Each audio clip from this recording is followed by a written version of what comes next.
Electoral bond कोई घोटाला नहीं है, महा घोटाला है जिसमें हर एक बॉन्ड एक नए घोटाले का उजागर कर रहा है। ऐसे में इलेक्टोरल बॉन्ड मामले में RBI, reserve bank of India, बैंकों की बैंक बुरी तरह से फंस गया है।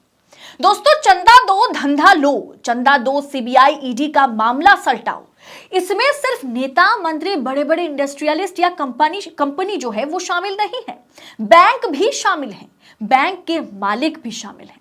इलेक्टोरल बॉन्ड मामले में आरबीआई पर सवाल उठ रहा है। क्यों उठ रहा है, कौन उठा रहे हैं, बताएंगे आगे आपको वीडियो में, तो वीडियो को आखिर तक देखिएगा। नमस्कार, स्वागत है आप सभी का देश नीति पर।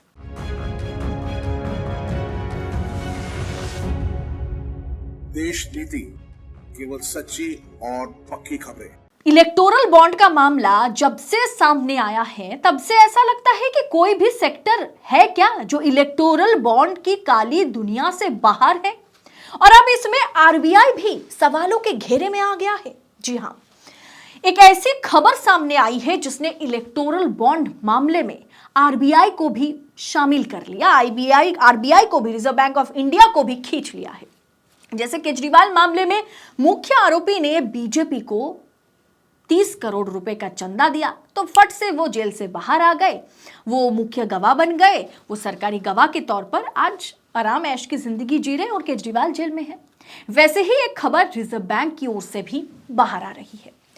मसला जो है बहुत गंभीर है, इसीलिए ध्यान से सुनिएगा और समझिएगा। इलेक्टोरल बॉन्ड की लिस्ट बाहर आने के बाद से देश नीति लगातार आपको वो सारी जानकारियां दे रहा है जिससे आपको साफ पता चल रहा है कि किस तरह से सरकार और कॉरपोरेट लॉबी की मिलीभगत से देश की जनता को मूर्ख बनाया जा रहा है। कोटक कंपनी ने 60 करोड़ का चंदा दिया। रिजर्व बैंक ऑफ इंडिया के दिशा निर्देशों का पालन करने की बजाय उन्होंने आरबीआई के रूल्स तोड़ दिए। एक तरफ कोटक फर्म ने बीजेपी को 60 करोड़ का दान दिया तो वहीं दूसरी तरफ कोटक महिंद्रा बैंक पर आरबीआई के लिए गए कुछ फैसले सवालों के घेरे में आ गए। उदय कोटक एक दुर्लभ बैंकर हैं जिनकी कंपनी चुनावी बॉन्ड दाताओं की सूची में शामिल है। कोई बैंकर है नहीं, लेकिन कोटक महिंद्रा का जो ओनर है वो है। कोटक महिंद्रा बैंक में उनकी हिस्सेदारी केंद्र द्वारा निर्धारित सीमा से अधिक है। दिसंबर 2018 में कोटक महिंद्रा बैंक इस मामले को लेकर रिजर्व बैंक को अदालत तक लेके गया था। फिर ऐसा क्या हुआ कि रिजर्व बैंक ऑफ इंडिया बाहर उनके साथ समझौता कर लिया। 13 महीने बाद जनवरी 2020 में केंद्रीय बैंक नरम पड़ जाता है, यानी आरबीआई जो है वो कोटक महिंद्रा के लिए नरम पड़ जाता है और अदालत के बाहर समझौते में निजी बैंक के प्रस्ताव पर आरबीआई सहमत भी हो जाता है। वजह क्या है? दिसंबर 2018 में कोटक महिंद्रा बैंक इस मामले को लेकर के रिजर्व बैंक को अदालत में ले गया। 13 महीने के बाद जनवरी 2020 में केंद्रीय बैंक जो है यानी आरबीआई जो है वो निजी बैंक कोटक महिंद्रा के साथ समझौता कर लेता है।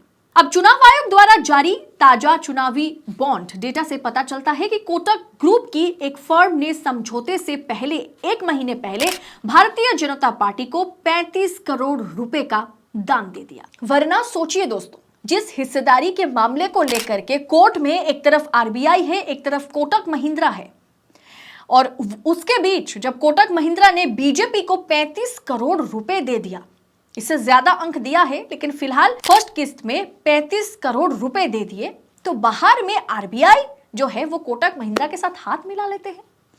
इसमें से 10 करोड़ रुपए समझौते की घोषणा से कुछ दिन पहले दान किए गए थे।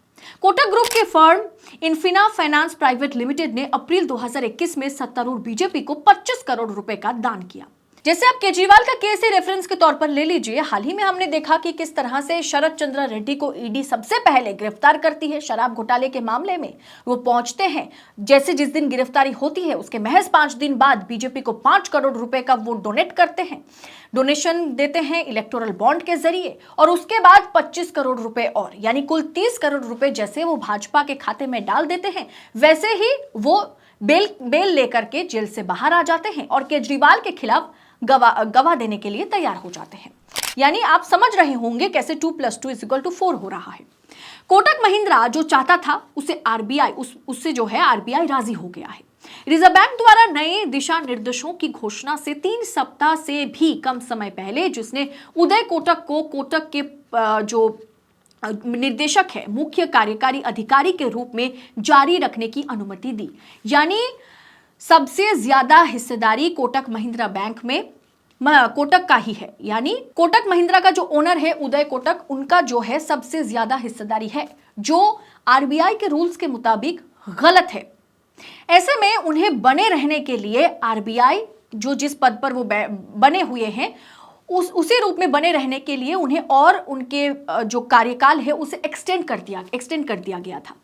महिंद्रा बैंक अगले 32 महीनों के लिए जो है इसे एक्सटेंड किया गया आरबीआई की ओर से, और उन्हें समय भी मिल गया। दोस्तों, कोई संस्था बचा है क्या जो इलेक्टोरल बॉन्ड की काली दुनिया से बाहर हो? अब जरा सोचिए कि कोर्ट के बाहर कोटक महिंद्रा के साथ, उदय कोटक के साथ आरबीआई कैसे समझौता कर सकता है? आरबीआई ने खुद समझौता नहीं किया होगा। अगर ऊपर से कोई इंस्ट्रक्शन, कोई ऑर्डर आया होगा तभी आरबीआई ने समझौता किया होगा। ऐसा तो नहीं कि आरबीआई कहेगा कि कोई बात नहीं, बहुत खूब, आरबीआई का नियम आपने तोड़ा है, आ जाओ गले लगते हैं। और गले भी तब लगा कि पहले कोर्ट में दोनों आमने सामने थे, गले तब लगे जब बीजेपी के लिए इलेक्टोरल बॉन्ड के जरिए करोड़ों की फंडिंग उदय कोटक ने किया था। जरा सोचिए दोस्तों, अगर ईडी सीबीआई के रेडर पर आप हैं, आपकी अगर गिरफ्तारी होती है, आपको जमानत तब मिलेगी अगर आप भाजपा को चंदा देते हो तो, आपको टेंडर तब दी जाएगी अगर आप भाजपा को चंदा देते हो तो। आप बैंकों के बैंक किसे कहा जाता है? आरबीआई को, रिजर्व बैंक ऑफ इंडिया को कहा जाता है, जो हमारी पूरी बैंकिंग सिस्टम को कंट्रोल करता है। वो भी कोटक महिंद्रा के साथ रूल्स तोड़ने के, आरबीआई के गाइडलाइंस तोड़ने के बाद भी आरबीआई उनके साथ समझौता करता है। क्यों करता है? किनके इशारे पर करता है? इसके पीछे कौन है? ये जरा सोचिए। यानी कोटक महिंद्रा ने आरबीआई का रूल तोड़ा, उसके बाद करीब करोड़ों रुपए भारतीय जनता पार्टी के फंड में डाले, भारतीय जनता पार्टी को उन्होंने फंड किया, पैसा दिया इलेक्टोरल बॉन्ड के जरिए, और कोर्ट के बाहर दोनों में सेटलमेंट हो जाती है। आखिर आरबीआई को भी कोई ना कोई ऊपर बैठकर चला तो जरूर रहा है। यानी आरबीआई पर भी पूरी तरह से आरबीआई आज स्वतंत्र नहीं है। आरबीआई पर भी कह सकते हैं, या शायद आप कहें कि क्या आपको लगता है आरबीआई पर भी मोदी जी का ही कब्जा है? सरकारी बैंक जरूर हैं, लेकिन आरबीआई हमेशा से स्वतंत्र बॉडी रहा है। लेकिन आज शायद आरबीआई जो है वो स्वतंत्र नहीं रहा। इस पूरे रिपोर्ट को देखने के बाद आपकी सोच क्या है? आप इसे किस तरह से आंकते हैं? कमेंट कर अपनी राय हमारे साथ शेयर करें।